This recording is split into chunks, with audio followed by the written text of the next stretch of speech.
Okay, and the next one is Makeup Forever HD. This is pretty much a cult foundation. It is a medium coverage, I would say. They say full, I disagree. I think it's medium. I think it's pretty light and it doesn't cover my skin as a full foundation would. I think it's best for normal skin, also bridal, because it is an HD foundation. It's supposed to be very, very good for screen and photography, so it's good for bridal. I would say it's a nice kind of summer evening foundation if it's not too hot, because it is a really pretty finish and it feels lightweight. Important note, it has a nice finish, kind of semi-matte, but not more on the semi and less on the matte, just kind of a nice natural your skin but better finish, which is really, really attractive. It has this kind of weird texture which doesn't feel like a traditional liquid foundation. It almost feels like there's more air in it or something, which is quite strange. I don't know if anyone will agree with me on this, but it just feels like it has a different texture to me. Okay, so in terms of the pros of Makeup Forever HD foundation, I would say that it has an excellent shade range. It is a really good, solid, all-rounder foundation. It's great for photography. It's nice and lightweight on the skin. It has good coverage, it's easy to build, and it's very easy to blend. Now, for the cons, I would say it's not ideal for oily skin because it can make me oilier. And I would say that some shades in their range are pretty peculiar. You can tell this is more of a makeup artist brand because some of the shades do not seem geared towards necessarily wearing right out as they do mixing. I apply this with pretty much anything, it's easy peasy. Next foundation we have is NARS Sheer Glow. NARS Sheer Glow is one of those cult products as well. They claim that it's sheer coverage. I say medium. I don't think it's particularly sheer. Now, it's a pretty liquid foundation. I don't know why I'm showing you this pot. It's not very illustrative. So, I think that it is quite buildable. It's quite smooth, but I do find that I do have a few problems with this application. Now, it's best for normal to dry skin, I think. It's quite a luminising, dewy foundation, so oily skins may have problems with this actually staying on. It claims to be good for dry, again, but then it does stick to dry skins because it's quite a liquid formula. I think it's quite nice for evening out wear for me.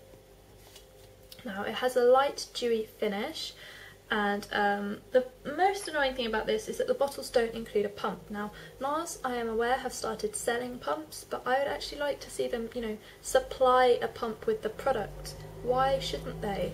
Why should I have to pay an extra £5 to buy a pump? I disagree, NARS. So yeah, you get a lot of product wastage because there's no pump. Now, for the pros, it's a really beautiful glowy finish. It's a really pretty finish. It's nice. It's lovely. It is lightweight on the skin, which is another plus. You don't want a foundation that feels heavy. Another pro is that it improves the texture of the skin and it does not cake, which is pretty. I like a foundation. It can cake, obviously, and it can look really aging suddenly, and then you realise you've applied like about 6 pumps too much. But for me, I find it pretty nice to apply. However, the cons, I find that this streaks like an absolute bitch. It seems to hate me. I loved it at the beginning, and I think maybe it's because it's a bit old. It just streaks on me now all the time, and it can make my oily skin a hell of a lot worse.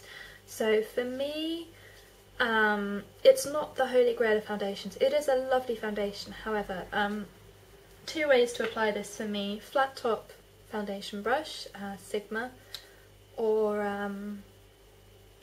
the e.l.f. flat top powder brush, or fingers. Fingers work really well with this foundation because they warm up the product and it gives you a nice natural finish.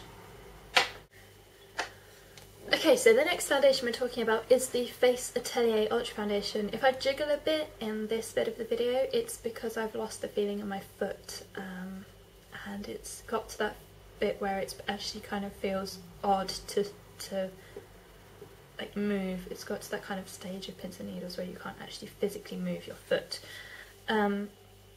This is a medium coverage foundation, but it is buildable, very, very buildable. Buildable to the max, I would say. Between Diorskin Nude and Face Atelier, these are the most buildable foundations I own.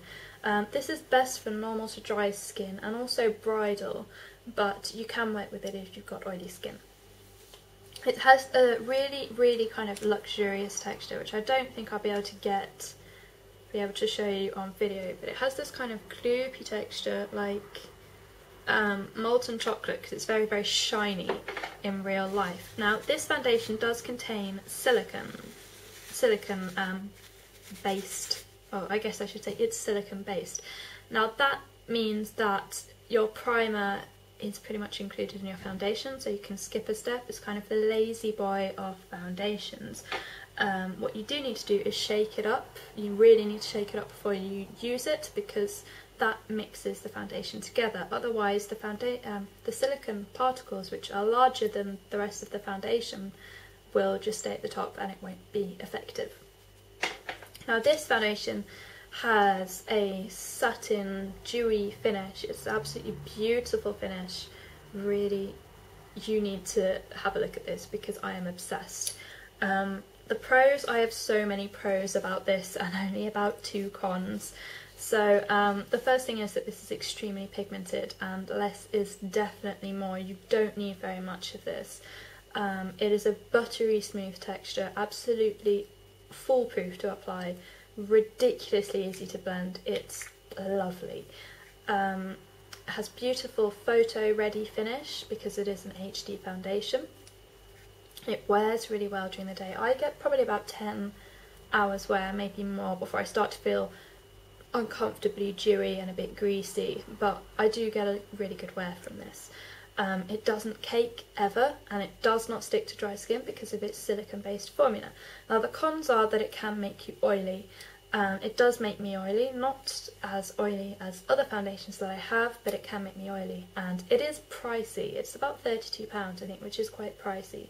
Comes in at the kind of the higher end, I should say. Apply this with fingers. You can apply it with a brush, but to be honest, I think it's a bit of a waste because this warms up the product and it gives you a really beautiful flawless finish, whereas if you apply it with a brush, most of the product is sinking into the brush and then you have to apply more product. In reality, you don't need that much. You don't need that amount. So, fingers. Okay, so the next foundation I'm going to talk about is Estee Lauder Double Wear. Now, this is a full coverage foundation and it is pretty full. It's not a flat matte, but it is a matte finish, but it's a nice finish. I do really like the way that this looks on my skin. It's best for oily skins and long haul days because it is going to go above and beyond the call of duty. Now, the pros for this are that it wears extremely well, has a really good finish. It's got a great shade range. Now, I don't say this very often about foundations. I forgot to say it about Sheer Glow actually, but I really appreciate it when foundations have a good shade range because I don't feel like I should have to buy 2 and mix, and most of the time brands such as YSL don't stock my shade because I am too pale, apparently. So for me, with my pale, lived under a rock complexion and my refusal to fake tan, I was really impressed to pick up this straight away in Debenhams, swipe up my wrist and think, yes, this is the shade for me. Now, it doesn't cake and it does prevent oil, and it is very pigmented and it's a really nice foundation to use. Now, in terms of cons, it's unsuitable for flash photography. It does contain SPF and it can feel heavy on the skin, which isn't particularly, I mean, if you're looking for a full coverage foundation, you should probably expect that anyway.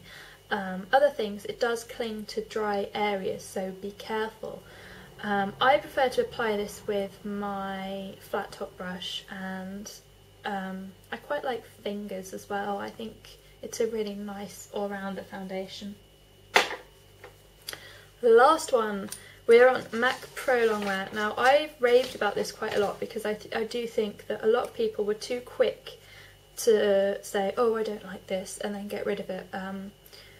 quite a lot of the bigger girls don't seem to like it. I absolutely love it, and I feel like I've got good reason to. This is full coverage, I would say. It's best for oily skin, people who have long haul days again. It's a really, really good foundation. I wore this on a long haul flight, 8 hours, and you know, all the hours around that, so probably about 15 hours before I got to my hotel from leaving England, and it was still on, and it didn't look patchy or funny. So it does last, the notes are that it does last 15 hours as promised, and it has a lovely satin matte finish. You don't need to set this with powder. You can, but it does grab. So the pros are that it's transfer proof, which is, you know, pretty good, because I'm one of those people that is a bit of a hugger when Kiwi gets home. So I have been known to transfer part of my face onto his shirt. This doesn't do that. It does what it says on the tin.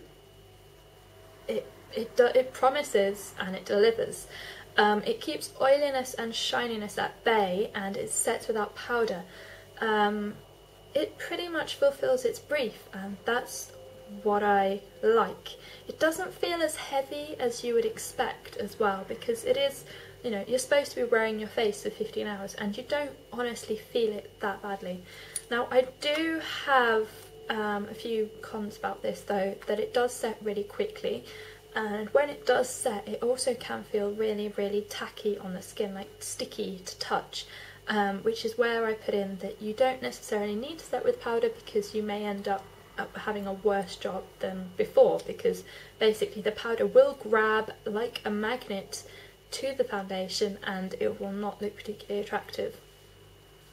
Now, it does cling to dry skin, which isn't particularly nice, but then I think with any long wear foundation you run that risk anyway.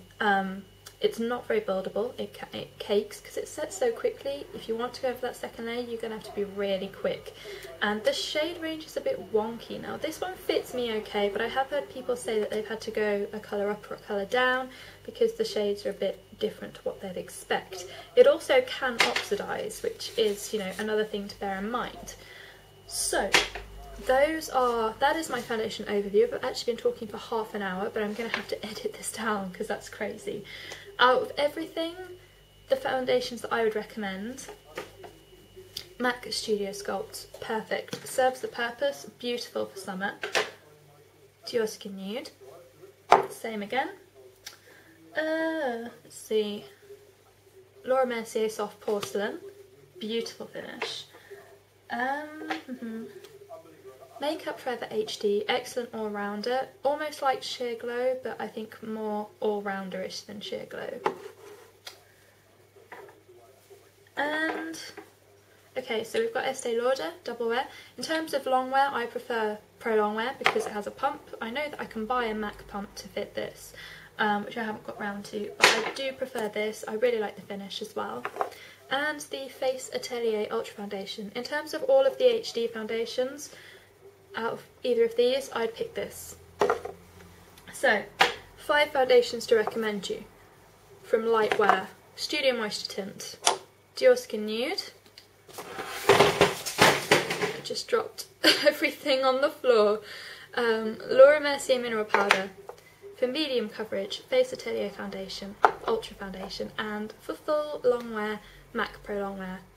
I'm going to go edit this beast of a video now. Hopefully you found it useful, hopefully the light wasn't too crazy, and yeah, I am quite glad that I got all the way through that without going crazy.